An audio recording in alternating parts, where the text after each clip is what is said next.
কাল এই বাড়িতে মহাশিবরাত্রি উদযাপন হবে, কালী মিথ্যের বিনাশ হবে।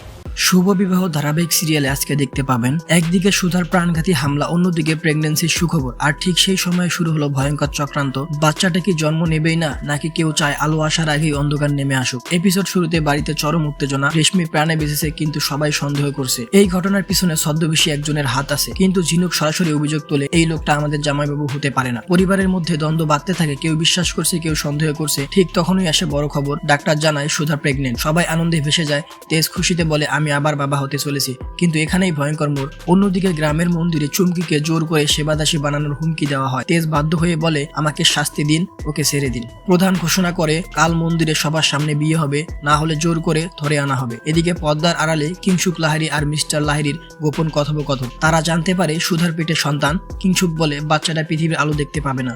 স্পষ্ট পরিকল্পনা, প্রথমে বাচ্চা শেষ, তারপর তেজকে ফাঁসানো। এদিকে সুধা সিদ্ধান্ত নেয় সে আজই লাহিড়ীর বাড়িতে যাবে, সব নিয়ম মেনে, নিজের অধিকার নিয়ে।